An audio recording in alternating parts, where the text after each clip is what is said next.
ഞാനൊരു കോൺഗ്രസ്സുകാരനാണ്, എൻ്റെ കുടുംബത്തോടെ കോൺഗ്രസ്സുകാരനാണ്.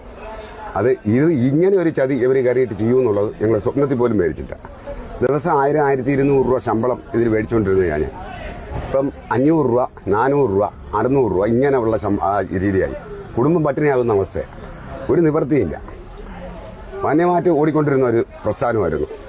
ഇപ്പോൾ 2000 രൂപ ഡെയിലി മുതലാളി കയ്യിൽ നിന്ന് തരണം ഇത് ഡീസൽ അടിക്കണമെന്നുണ്ടെങ്കിൽ, അല്ലെങ്കിൽ വണ്ടി അങ്ങനെ ഒതുക്കിയിടുമെന്ന് പറഞ്ഞു. അപ്പം ഞങ്ങൾ കുടുംബത്തോടെ ആത്മഹത്യ ചെയ്യുന്നതിൻ്റെ വെക്കാം. ഞാനൊരു കോൺഗ്രസ്സുകാരനാണ്, എൻ്റെ കുടുംബത്തോടെ കോൺഗ്രസ്സുകാരനാണ്. ഇത് ഇങ്ങനെ ഒരു ചതി ഇവർ കയറിയിട്ട് ചെയ്യുമെന്നുള്ളത് ഞങ്ങൾ സ്വപ്നത്തിൽ പോലും മേടിച്ചില്ല. ഇതിനേക്കാളും നല്ലത് പഴയ ഭരണം തന്നെയായിരുന്നെന്നാണ് തോന്നുന്നത്. അത്രയ്ക്ക് സഹിയിട്ട് പോയി മനുഷ്യൻ്റെ ഈ കാണുന്ന ആൾ തന്നെ. ഇതേപോലെ കാലിക്ക് ഓടി സീതത്തോട് വരെ പോകും, അവിടെ നിന്ന് തിരിച്ച് ഓടി ഇവിടെ വരും. ഇത് പത്തനാപുരത്ത് പോകാനുള്ള സ്റ്റേ വണ്ടിയാണ്. ഇപ്പോഴത്തെ അവസ്ഥ വളരെ മോശമാണ്. ഇതിപ്പം പത്തനംതിട്ട അത്തിക്കയം പോകുന്ന വണ്ടിയാണ്. ഇപ്പോൾ സ്റ്റാൻഡ് പിടിച്ചിട്ട് 15 മിനിറ്റായി. ഈ വണ്ടിക്ക് എത്ര പേരുണ്ടെന്ന് നോക്കിയിട്ട് ഇതാണ് ഇപ്പോഴത്തെ അവസ്ഥ. മുതലാളിക്ക് കൊടുക്കുന്ന 60 രൂപ 70 രൂപയാണ് ബാലൻസ് കൊടുക്കുന്നത്.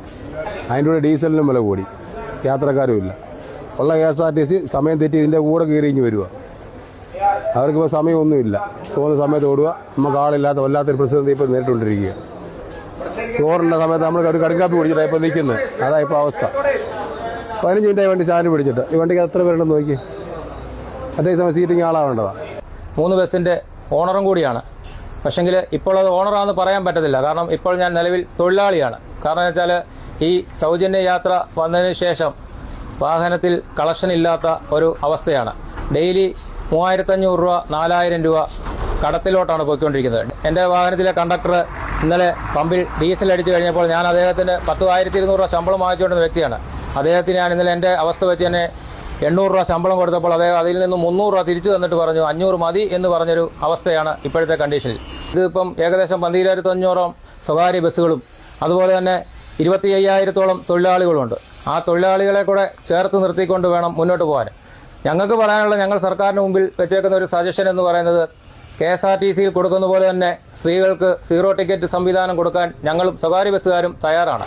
പക്ഷെങ്കിൽ അതിനൊരു നിബന്ധന വെച്ചുകൊണ്ട് ഒരു 60 വയസ്സ് കഴിഞ്ഞവർക്കും അതുപോലെ തന്നെ ക്യാൻസർ പേഷ്യൻ്റ്, വിദ്യാർത്ഥിനികൾ അങ്ങനെയൊക്കെ ഉള്ളവർക്ക് കൊടുക്കുമെന്നതിന് നമുക്ക് എതിരല്ല.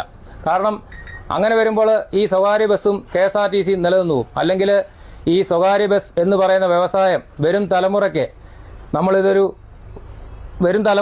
ഇങ്ങനൊരു പ്രസ്ഥാനം ഉണ്ടായിരുന്നു എന്ന് പറഞ്ഞു കൊടുക്കേണ്ട അവസ്ഥയിലേക്ക് നീങ്ങിപ്പോയിക്കൊണ്ടിരിക്കുകയാണ്. അവർ ഞങ്ങളുടെ ഡ്രൈവറെയും അതുപോലെ തന്നെ നമ്മളുടെ വാഹനത്തിൻ്റെ ഡീസലും കണ്ടക്ടറേയും എല്ലാം നമ്മൾ വിട്ടുകൊടുക്കാം. അവർ വാടകയ്ക്ക് എടുക്കട്ടെ. ഡെയിലി ഒരു കിലോമീറ്ററിന് ഒരു 55, കുറഞ്ഞത് ഒരു 55 രൂപ നിരക്കിൽ നമുക്ക് തന്നാൽ മതി.